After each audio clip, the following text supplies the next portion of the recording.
प्यारे सुंदर शाह जी, कल तक हम आप खिलवत क्रम से वाणी चर्चा सुन रहे थे। आज सोमवार है। आज से एक सप्ताह के लिए श्री तारतम सागर के सागर ग्रंथ से दूसरी बार दूसरे सत्र में एक सत्र हम पहले सुन चुके हैं। परम सम्मानीय, परम वंदनीय, धर्म प्रचारक, परम विद्वान, ब्रह्मलीन, परमहंस, अनंत विभूषित श्री 108 गुरु जी मंगलदास जी के प्रिय शिष्य गुरु जी मंगल कृपा पात्र, मंगल श्री मंगल सेवा आश्रम के संस्थापक और श्री कृष्ण प्रेमी मंदिर गौशाला काली जोड़ा के संचालक श्री देवराज महाराज, आपसे विनम्र प्रार्थना, आज दूसरी बार दूसरे सत्र में एक सप्ताह के लिए आज से प्रतिदिन 30 मिनट के लिए आप सागर ग्रंथ से वाणी चर्चा की अमृत धारा बहाएं, अमृत रस हम सबको श्रोताओं को पान कराएं। आपकी बड़ी कृपा होगी। आप पर ब्रह्मलीन परमहंस गुरु जी मंगलदास की बड़ी कृपा है। आपके पास उनका कृपा प्रसाद है। वो कृपा प्रसाद थोड़ा थोड़ा हम सबको वितरण कर आनंदित करें। परम सम्मानीय श्री देवराज जी महाराज, प्रणाम।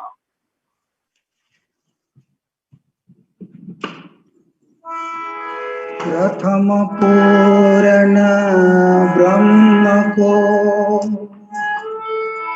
पल पल नाम है, मंगल धर्म प्रकार, मंगल सुंदर साथ है, मंगल धाम मंगल सुंदर साथ है, मंगल धाम।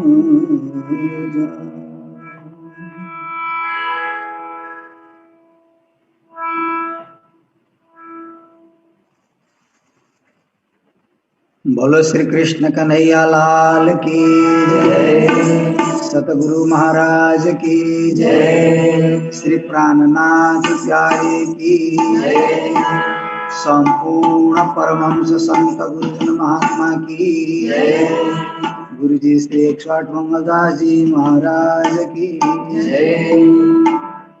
प्रणाम। समादरणीय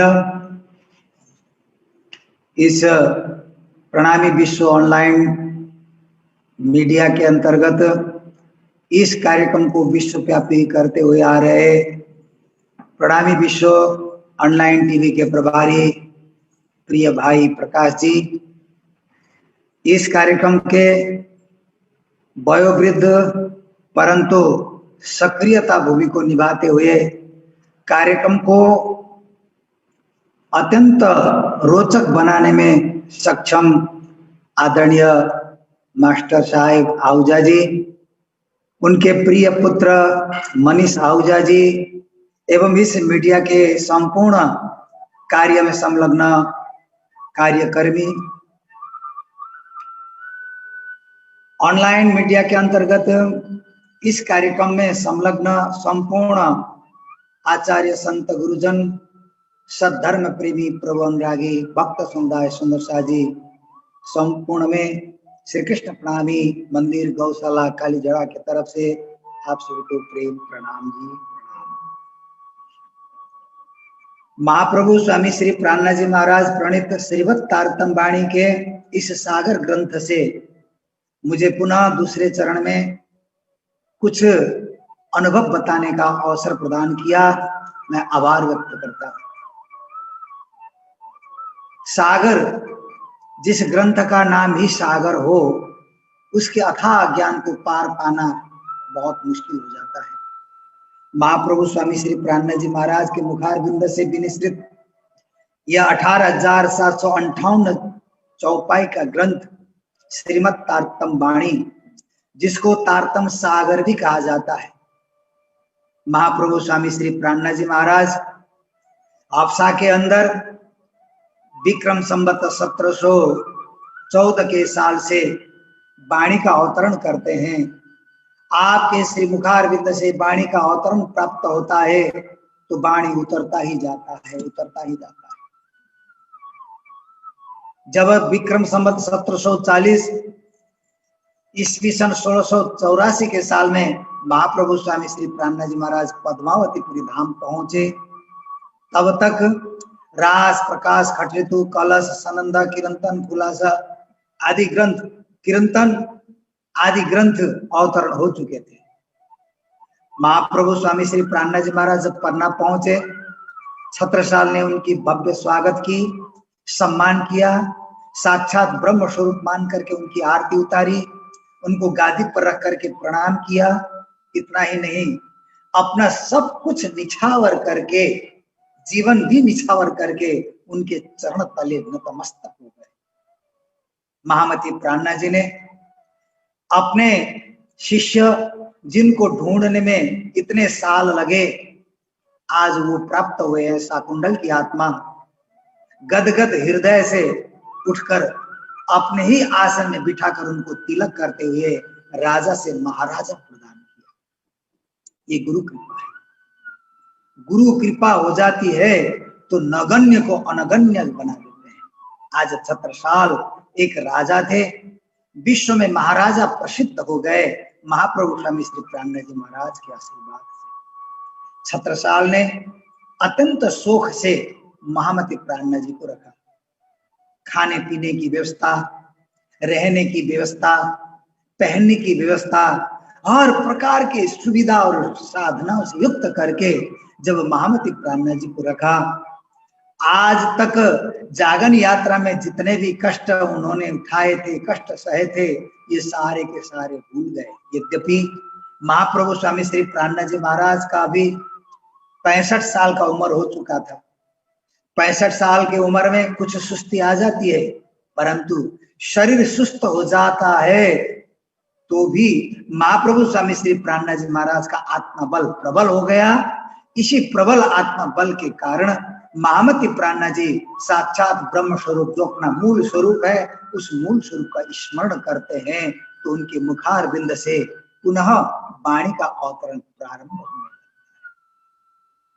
इस प्रारंभिक अवसर पर पद्मावतीपुरी धाम में आकर के खुलासा, खिलवत, परिक्रमा, सागर, श्रृंगार, सिंधी आदि मार्फत इन सारे ग्रंथों का अवतरण होना प्रारंभ हुआ। पद्मावतीपुरी धाम में जितने भी ग्रंथ अवतरित हो गए, उन ग्रंथों में से जो चौथा ग्रंथ है, ये ग्रंथ सागर है। सागर है। तो इस ग्रंथ का अवतरण विक्रम संवत 1740 ईस्वी सन 1684 से लेकर के प्रारंभ हुआ। तो ये वाणी का अवतरण हुआ। परम धाम का वर्णन महाप्रभु स्वामी श्री प्राणनाथ जी महाराज खुलासा करते हैं, फिर खिलवत को वर्णन करते हैं, खिलवत के बाद परिक्रमा का वर्णन उन्होंने किया, परिक्रमा के बाद फिर सागर। ऐसे तो महाप्रभु स्वामी श्री प्राणनाथ जी महाराज के मुखारविंद से विनिश्रित वाणी, सारी वाणी है सागर वाणी। इसीलिए तो इसको कुलजम कहा गया है। कुलजम सागर उसे कहा जाता है जहां छोटी छोटी झाड़ियां, नदियां आकर के समाहित हो। ऐसे ही कुलजम स्वरूप इस सागर में भी संसार के जितने भी धर्म ग्रंथ हैं, जितने भी सिद्धांत हैं, जितने भी पद्धति हैं, जितने भी संप्रदाय हैं, उन सारों के सिद्धांत को समेट करके महाप्रभु स्वामी श्री प्राणनाथ जी महाराज ने एक विश्व बंधुत्व भावना को रखते हुए सारे धर्म को समेट करके, मानव को समेट करके विश्व को जोड़ने के लिए एक धर्म ग्रंथ तैयारी किया, जिस धर्म ग्रंथ का नाम होता है कुलजम स्वरूप, अर्थात स्वरूप सागर। ऐसे स्वरूप सागर में महाप्रभु स्वामी श्री प्राणनाथ जी महाराज ने तारतम प्रदान किया। तारतम को बल कोई न जाने, एक जाने मूल स्वरूप। मूल स्वरूप की चित्त की बातें तारतम में कई रूप। ये मूल स्वरूप की चित्त की बात है। राज्य महाराज के अंतर हृदय में करोड़ों करोड़ों कलाएं थे। उन कलाओं में से एक कला को राज्य महाराज ने प्रस्तुत किया, वो कला है सच्चिदानंदमय कला। इसी सच्चिदानंदमय कला को विस्तार किया तो परमधाम की तैयारी हो गया, ब्रह्मात्मा भी तैयार हो गए, परम धाम के यागवत पदार्थ तैयारी हो गए, वहां अनंत अनंत जात के पशु पक्षी तैयारी हो गए, अनंत अनंत प्रकार के द्रुम लता बेली वृक्ष आदि तैयारी हो गए, जल तैयारी हो गया, थल तैयारी हो गया, जलचर तैयारी हो गया, थलचर तैयारी हो गए। राजी महाराज के अंतर हृदय के करोड़ों करोड़ों कलाओं में से एक कला का विस्तार 50 करोड़ योजन का लंबा चौड़ा परमधाम, और उस परमधाम के अंदर के यावत पदार्थ चैतन्यमय दिव्यता, ये सारा का सारा विस्तार हुआ। ये राजी महाराज के अंतर हृदय का ही रूप है, ये राजी महाराज के अंतर हृदय का ही विस्तृतीकरण है, विस्तार है। इसलिए यहाँ पर महाप्रभु स्वामी श्री प्राणनाथ जी महाराज ने तारतम वाणी के अंतर्गत, इस तारतम सागर के अंतर्गत भी एक सागर को प्रस्तुत किया। उस ग्रंथ का नाम है सागर। इस सागर में जो परमधाम के अंदर 8 सागर हैं, उन 8 सागरों का वर्णन है। नूर, नीर, खीर, दधि, घृत, मधु, रस, सर्वरस, ये 8 सागर हैं। इन 8 सागरों का वर्णन इस ग्रंथ में होने के कारण इस ग्रंथ का नाम सागर पड़ा। महाप्रभु स्वामी श्री प्राणनाथ जी महाराज इस ग्रंथ में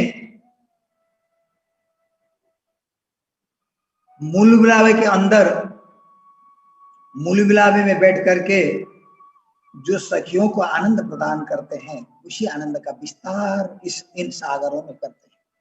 जैसे कि शायद मैंने पहला चरण जो था उसमें भी बताया हो, आप सभी को ज्ञान हो, ख्याल हो, परमधाम में 2 प्रकार की लीलाएं होती है, एक विलास लीला और एक बिहार लीला। विलास लीला और बिहार लीला के प्रसंग में हम वाणी में श्रवण करते हुए आए हैं, शिव पूजा में श्रवण करते हुए आए हैं। परमधाम में जो बाहर 25 पक्ष में लीला होती है, उस लीला को विलास लीला कहा जाता है। और परमधाम के अंदर रंगमहल में जो लीला होती है, उस लीला को बिहार लीला कहा जाता है। धाम में इसीलिए तो शिव पूजा में हम बोलते हैं ना, श्रीराज सब मंदिरों पधारे, होत सेज्या नित्य बिहारे। ये रंगमहल के अंदर की लीला है। बाहर जो 25 पक्ष में लीला होती है, उस 25 पक्ष में जो लीला होती है, इसका भी वर्णन इसी प्रकार से आता है। नित नित नय नय नवले रंग, रतन जड़ित के मोहल में की जो रंग विलास, सैया अरस परस करे हास, लेवे धनि जी को प्रेम विलास। अतः परमधाम के 25 पक्ष में जो लीलाएं होती है, ये सारी लीला विलास लीला है। और रंगमहल के अंदर जो लीला होती है, ये सारी लीला बिहार लीला है। अतः 25 पक्ष परमधाम के लीला को जाहिर करने के लिए महाप्रभु स्वामी श्री प्राणनाथ जी महाराज ने लगभग 2500 चौपाई में परिक्रमा का वर्णन किया। इस परिक्रमा ग्रंथ में परमधाम का सारा 25 पक्षों का वर्णन है। 7 परिक्रमा है, उन 7 परिक्रमाओं का वर्णन किया है। परंतु रंगमहल के अंदर मूल मिलावे में बैठ करके जो लीलाएं की, उस बिहार लीला को जाहिर करने के लिए सागर ग्रंथ प्रस्तुत किया। सागर ग्रंथ में मूल मिलावे के अंदर बैठ करके राजी महाराज के साथ सखियां जो प्रेम विहार करती है, जो आनंद लेती है, उस आनंद का वर्णन है। इसीलिए सागर ग्रंथ में सबसे पहले मूल मिलावे का वर्णन, अभी हम वाणी में भी श्रवण कर रहे थे, भोम तले की क्यों कहूं विशाल बड़ो है। अतः रंगमहल 10 भोम ऊंचा परमधाम के मध्यस्थ एक दिव्य महल है, जिसका नाम है रंगमहल। रंग कहते हैं आनंद को, आनंददायी महल, जिसके अंदर प्रवेश करने के बाद आनंद के सिवाय कुछ भी नहीं रहता। बस वहां तो आनंद ही आनंद है। वहां देखने में भी आनंद, श्रवण करने में भी आनंद, वहां भोजन करने में भी आनंद, वहां विश्राम करने में भी आनंद, वहां बैठने में भी आनंद, हर प्रकार के आनंद को प्रदान करने वाला होने के कारण उस महल का नाम है रंग महल। उस रंग महल में भी भूम तले 10 मंजिल है, 10 तला है। उन 10 तला में से भी जो सर्वप्रथम तला है, उस प्रथम तला में रंग महल पे प्रवेश करते दरवाजा से आगे 28 स्तंभ का चौक है। 28 स्तंभ के चौक को पार करके रसोई का चौक है। ये रसोई के चौक को भी पार करके और रसोई के चौक की तरह और 3 चौक बने हुए हैं, चौरस चौक। इन 3 चौकों को भी पार करके जो 5वां चौक है, यही 5वां चौक मूल मिलावे का है। इसी को मूल मिलावा कहा। मूल कहते हैं परमधाम को, मिलावा कहते हैं एकजुट होना। परमधाम की ब्रह्मात्मा सखी संपूर्ण यहाँ आकर के एकजुट होकर के रहती है। राज्य महाराज के सामने में बैठ करके दिव्य सिंहासन राज्य महाराज का, उस दिव्य सिंहासन पर राज्य और श्यामा जी विराजमान है। राज्य और श्यामा जी को नजर करके उनको देखती हुई सखिया 3 हार होकर के मूल मिलावे के अंदर बैठी। मूल मिलावे के अंदर, इसी मूल मिलावे के अंदर बैठ करके सखिया राज्य महाराज से कहती है कि धनी हमें खेल दिखना है, हमें खेल दिखाइए। खेल नश्वर होता है, खेल ईश्वर का होता है, खेल विनाश नहीं नाश होता है। इसलिए हम उस अक्षर ब्रह्म के खेल को देखना चाहती हैं। धनी यहीं पर 3 बार रोकते हैं, परंतु सखिया नहीं मानती, तो यहीं बैठ करके परात्मा सो गई और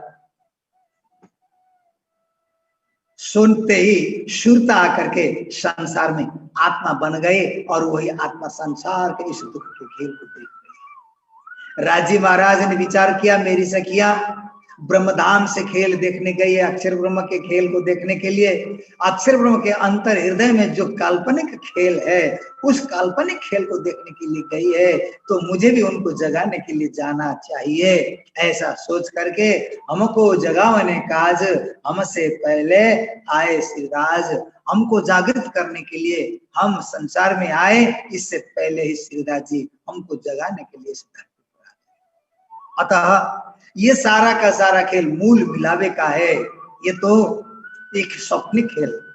अब जागृत खेल, 2 प्रकार के खेल लीलाएं मूल मिलावे के अंदर हो गई। एक स्वप्निक लीला, एक जागृत लीला। स्वप्निक लीला में संसार देखने के लिए सखियां चाहना रखती है, तो राज्य महाराज उनको संसार दिखाने के लिए सबका आवरण से ढक देते हैं। फरामोशी का पर्दा पड़ जाता है। फरामोशी का पर्दा पड़ते ही सखिया उस पर्दे पर अपने आप एक नट की भांति दिखती है और संसार के इस दुनियादारी में नाचने लगती है। ये तो स्वप्निक लीला है। जागृत लीला में राज्य महाराज इस रंगमहल के अंदर मूल मिलावे में बैठ करके अपने अंग के प्रकाश में से प्रकाशित करते हैं, सारे परमधाम को प्रकाश से आलोकित करते हैं। इतना ही नहीं, राज्य महाराज इस मूल मिला के अंदर बैठ करके अपने अंग बदन के जो सुगंध है, उस सुगंध को सारे परमधाम में फैलाते हैं। इतना ही नहीं, यहाँ बैठ करके सखियों को एक दिली भावना से जागृत करते हैं, सखियों को ज्ञान प्रदान करते हैं। देखो परमधाम छूट जाएगा, तुम भी छूट जाओगी, अलग अलग हो जाओगी, इसीलिए तुम एक हो करके रहो। सखियां डरती भी है कहीं हम छूटे न जाए, इसीलिए सखी एक दूसरे में भावुक होकर के सट करके बैठ जाती है। ये लीला सखियों के श्रृंगार का वर्णन, ये सारा का सारा मूल मिलावे के अंदर जो बिहारिक लीला है, उस लीला के द्वारा आनंद प्रदान किया। इसीलिए सर्वप्रथम मूल मिलावे में जो हुआ, उस मूल मिलावे का वर्णन करते हुए यह महाप्रभु स्वामी श्री प्राणनाथ जी महाराज सागर ग्रंथ में कहते हैं कि सुंदर शाह जी, परमधाम कहाँ है ये किसी को पता नहीं था, परमधाम कैसा है ये भी किसी को पता नहीं था, परमधाम कब से है ये भी किसी को पता नहीं था, परंतु इस धरती पर साक्षात श्यामा स्वरूपा सुंदरबाई की आत्मा राज्य महाराज के आदेश को लेकर के इस धरती पर अवतरित हो गए। सदगुरु देवचंद्र जी महाराज के नाम में सदगुरु देवचंद्र जी महाराज ने फिर खोजना प्रारंभ किया, खोजी किया। 40 वर्ष के उम्र में हक के दिया दीदार, जब वो 40 वर्ष के हो गए तब साक्षात ब्रह्म स्वरूप श्री राज्य महाराज ने आकर के उनको दर्शन दिया, तारतम प्रदान किया। तारतम प्राप्त करते ही सदगुरु देवचंद्र जी महाराज परमधाम को दिखने लगे, परमधाम का दर्शन करने लगे। परमधाम का दर्शन करके सारे भक्त समुदाय सुंदर साथ को परमधाम का दिग् दर्शन कराने लगे। उन्होंने परमधाम बताया, परमधाम के 25 पक्षों को बताया, रंगमहल को बताया, राजी के स्वरूप को बताया, श्यामा जी के स्वरूप को बताया। इस प्रकार से जब परमधाम को बताने लगे, तब तक किसी को पता नहीं था कि परमधाम कहाँ है, कैसा है। कितने लोग तो वैकुंठ कोई परमधाम बोल देते थे, कितने लोग स्वर्ग को कोई परमधाम बोल देते थे, नारायण को लोग को कोई परमधाम बोल देते थे। परंतु परमधाम जहाँ सूर्य और चंद्र के प्रकाश का आभास नहीं, वहां स्वयं प्रकाशमय भूमि है, ऐसे दिव्य परमधाम है। महामती प्राणना जी को आदेश दिया, तुम परमधाम के इस ज्ञान को, इस महिमा को विश्वव्यापी करो, इसी ज्ञान से परमधाम से आई हुई आत्मा को जागृत करो, ये आदेश प्रदान किया। तब महामती प्राणना जी ने सदगुरु श्री देवचंद्र जी महाराज ने जो मुझे ज्ञान दिया है, परमधाम का दिग्दर्शन किया है, दिग्दर्शन कराया है, ये कहाँ है। सदगुरु देवचंद्र जी महाराज ने जो प्रदान किया है वो कहीं ना कहीं तो होगा, ये सोच करके उन्होंने शास्त्रों को खोजा, संप्रदायों को खोजा, परंतु न शास्त्रों में परमधाम का पूर्ण रूप से वर्णन था, न शास्त्रों में, न संप्रदायों में। खोजते गए तो वहां महाप्रभु स्वामी श्री प्राणना जी महाराज ने जब कुरान को खोल करके देखा तो कुरान में लिखा है, म्याराज हुआ मोहम्मद पर पहुंचा हक हजूर, सुसाइदी दे ममदे सो मोमिन करे मजकूर। रसूल मोहम्मद इस धरती पर आए, रास लीला खेल के आए, बरार अवश्याम। इसलिए लालदास महाराज अपने गीतक में लिखते हैं, रासलीला करके ब्रजरास दो अखंड कर चेतन बुद्धि फिरे मन, यह ब्रह्मांड तीसरा जहां मोहम्मद करे रोशन। लालदास महाराज इस प्रकार से वर्णन करते हैं। तो ब्रजमंडल की लीला की, रास मंडल की लीला की, और उन दोनों लीलाओं को बुद्धि में और चित्त में जाकर के अखंड किया। रास मंडल की लीला को बुद्धि में जाकर के अखंड किया, ब्रजमंडल की लीला को चित्त में जाकर के अखंड किया, और अक्षर ब्रह्म का जो मन है वो मन फिरे इस धरती पर पुनः वापस आया, और आकर के वही मन रसूल मोहम्मद बना। वही मन रसूल मोहम्मद बना। तो उसी मन के द्वारा जब मोहम्मद खुदा का स्मरण करते हैं, ध्यान करने लग जाते हैं, तो उनको खुदा अल्लाह का दर्शन हो जाता है। दर्शन होने के बाद वही आकर के या संसार में फिर परमात्मा के स्वरूप का वर्णन करते हैं, उस परमधाम का वर्णन करते हैं। महामती प्राणना जी को ये दिखाई दिया तो आप महाप्रभु स्वामी श्री प्राणना जी महाराज कहने लगे, अरे रे सदगुरु देवचंद्र जी महाराज जो मेरे धाम के धनी हैं, आप श्री ने जो मुझे ज्ञान दिया था, ये ज्ञान तो अलौकिक है, ये ज्ञान तो कुरान में भी आया है, कहीं ना कहीं कुरान में भी इशारों से आया है। जैसे कुरान में इशारों से आया, ऐसे कुरान में इशारों से आया, तो ये अलौकिक ज्ञान है। तो इसका तात्पर्य ये पुराण या कागज दो प्रमाण, या के मगज मायने हम पास अंदर आए के खोले प्राणात, या पुराण एक कागज दो प्रमाण, या के मगज मायने हम पास अंदर आए के खोले श्री प्राणनाथ। चाहे कुरान हो चाहे पुराण हो, इसके अंदर जो अर्थ है उन अर्थों को लेकर के मुझे आगे बढ़ना होगा। ये हमारे सिद्धांत का अनुसरण करते हैं, हमें इनके पीछे जाना नहीं है, इनको हमें पीछे पीछे ले आना है, क्योंकि शास्त्रों ने जो ज्ञान दिया वो संसार के सारे ज्ञान से उत्कृष्ट ज्ञान है। जितने भी धर्म ग्रंथ हैं, इन सारे धर्म ग्रंथों ने जो ब्रह्म का ज्ञान दिया है वो ज्ञान संसार के सारे ज्ञान से महान ज्ञान है। अतः इस ज्ञान के पीछे और सारे संसार के ज्ञान है। इसका तात्पर्य है चाहे पुराण हो चाहे पुराण हो, ये सारे के सारे हमारे अनुसरण करते हैं। इस प्रकार महामती प्राणनाथ जी अब उनको अनुसरणीय ग्रंथ बनाकर इनके साथ साथ आगे बढ़ने लगे। तो यहाँ पर यही कहते हैं, परमधाम को तो कोई जानता नहीं था, शास्त्रों ने आकर के इशारा से वर्णन किया था, तो महामती प्राणनाथ जी उन इशारों को लेकर के आगे बढ़े, तो मुक्त कंठ से इनका वर्णन कर पा रहे हैं, उनको दिव्य दर्शन हो रहा है, उनको प्रस्तुत दर्शन हो रहा है। यही प्रसंग यहाँ कहते हुए कहते हैं, हके अरस किया दिल मोमिन, सो मता आधा हक दिल से, तुम्हें ऐसी बड़ाई हके लिखी, हाय हाय मोमिन गल ना गए इनमें। श्री राज जी महाराज ने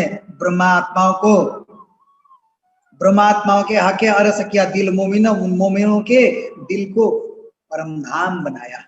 अरस तुम्हारा मेरा दिल है, तुम आई करो आराम, सेज बिछाओ रुच रुच के, तुम आई करो विश्राम।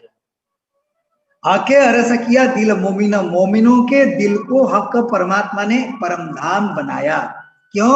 क्योंकि अगर मैं इनके दिल में परमधाम बना करके इनके दिल में रह जाऊं, विराजमान हो जाऊं, तो ये मुझे बार बार याद करेंगी। इस वास्ते सो मता आया हक दिल से, और ये तारतम्य रूपी जो ज्ञान है, यह ज्ञान भी राजी महाराज की कृपा से, जब राजी महाराज हृदय पर विराजमान हो गए, तो राजी महाराज हृदय पर विराजमान है, तो यह तारतम्य रूपी ज्ञान भी हृदय से ही उत्पन्न हुआ। सदगुरु देवचंद्र जी महाराज के हृदय में श्री कृष्ण जी आकर के विराजमान हो गए, राजी महाराज के आदेश के स्वरूप, तो सदगुरु देवचंद्र जी महाराज को तारतम्य उजागर हो गया। ऐसे ब्रह्मात्माओं के दिल को परमधाम बना करके राजी महाराज विराजमान हो गए, तो राजी महाराज के विराजमान होते ही अब ब्रह्मात्माएं भी तारतम्य को उजागर करने लग गई। तुम्हें ऐसी बड़ाई हक के लिखी, इतना ही शोभा श्री राज जी महाराज ने सखियों को प्रदान किया, इतनी मान्यता दी कि तुम परमधाम के ब्रह्मात्मा हो, तुम्हारे दिल के अंदर साक्षात श्री राज जी महाराज अरस बना करके विराजमान हो गए हैं। परंतु इतनी शोभा प्राप्त करते हुए भी हाय हाय मोमिन गल ना गए इनमें गलित गात होकर के अपने आप को परमधाम की तरफ समर्पित नहीं कर पाई। ये बहुत लज्जा की बात है। महाप्रभु स्वामी श्री प्राणनाथ जी महाराज सागर ग्रंथ के प्रथम प्रकरण में सुंदर साथ को जागृत करने के लिए इस प्रकार से वर्णन करते हैं। तो सुंदर साथ जी प्रथम प्रकरण में इस प्रकार से मोमिन की दर्जा देते हुए मोमिन को दिल में, मोमिनों के दिल में श्री राज जी महाराज का निवास है, ऐसा कहते हुए इनकी शोभा को बढ़ाते हुए, इनकी महिमा को बताते हुए हमें यह आदेश दे रहे हैं कि सुंदर शाह जी परमधाम को याद करते हुए उस परमधाम के याद में अपने आप को गलित गात करना चाहिए। एक बार राज जी महाराज का नाम स्मरण हो जाए, एक बार राज जी महाराज का नाम उच्चारण हो जाए, तो वो राज जी महाराज के नाम को स्मरण करके अपने आप को गलित गात करते। परंतु घेर लिया घेन, लालदास जी महाराज ने भी तक कहा है, घेर लिया घेन, संसार में आकर के घेन कहते हैं निद्रा ने हमें ऐसे जकड़ लिया, ऐसे घेर लिया। राजी महाराज स्वयं आकर के दिल पर विराजमान हो गए, फिर भी हम न उनको जानते हैं, न हम उनको पहचानते हैं, न हम उनको याद ही करते हैं। इस प्रकार से राजी महाराज को हम याद ही नहीं कर पा रहे हैं। तो अतः परमधाम के इस स्मरण को, राजी महाराज को स्मरण करते हुए हमें गलित गात होना चाहिए, अपने आप को समर्पित कर देना चाहिए, ताकि हम परमधाम के हो सके। क्योंकि ब्रह्मात्माएं जो होती है ना, वो अपने आप को समर्पित करती है, समर्पित करने में वो हिचकिचाती नहीं है, जीव को डर लगता है। परंतु जो ब्रह्मात्मा है ये तो निडर होती है, क्योंकि परमात्मा उनके साथ है। वाको आग खाग बाग नाग न डरा वही, आग खाग बाग नाग, कोई प्रकार का भय उनको नहीं रहता, भय मुक्त हो जाती है। ऐसे भय मुक्त ब्रह्मात्माएं परमधाम की शोभा को प्राप्त करके इस धरती पर विचरण कर रही है, धरती पर रह रही है। उन परमात्मा के ब्रह्म आत्माओं को जागृत करने के लिए ही महाप्रभु स्वामी श्री प्राणनाथ जी महाराज श्रीमद् तारतम वाणी के अंदर मूल विलापे में बैठ करके जो खिलवत खाना है, जो एकांत स्थली है, वहां बैठ करके सखियों के साथ जो बिहार लीला करते हैं, उस बिहार लीला का प्रभाव जा करके परमधाम के जो बाहरी किनारे जहां बड़ी रांग है, बड़ी दुर्ग है, उस दुर्ग में 8 दिशा पर बड़े बड़े 8 सागर बने। तो राजी महाराज की कौन सी शोभा से कौन सा सागर बना, ये सारा का सारा वर्णन सागर ग्रंथ में निहित है। तो सुंदर शाह जी, आधे घंटे का समय है, क्योंकि समय बड़ा बलवान है, अतः समय को मद्देनजर में रखते हुए मैं आज के प्रसंग को यही विश्राम करने जा रहा हूं, क्योंकि समय के मुताबिक चलें तो समय को साथ में लेकर के चलें। तो मैं ज्यादा न कहते हुए कल से 8 सागर जो परमधाम के अंदर आए हैं, उन सागर के कुछ भावों को रखने का प्रयास करूंगा। आज समय पूर्ण होने के कारण मैं आज के प्रसंग को विश्राम करने जा रहा हूँ। बोलो श्री प्राणनाथ प्यारे की जय, सर्व सुंदर साथ की जय। आइए चौपाई दोहराते हुए अभी वाणी के इस प्रसंगों को विश्राम करेंगे। आके अरस किया दिल मोमिना, आके अरस किया दिल मोमिना, सो मता आया हक दिल से, सो मता आया हक दिल से। तुम्हें ऐसी बड़ाई हके लिखी, तुम्हें ऐसी बड़ाई हके लिखी, हाय हाय मोमिन गलना गए इनमें, हाय हाय मोमिना गलना गए इनमें, हाय हाय मोमिन गलना गए इनमें, हाय हाय मोमिना गलना गए इनमें। बोलो श्री प्राणनाथ प्यारे की जय। प्रणाम। प्रणाम।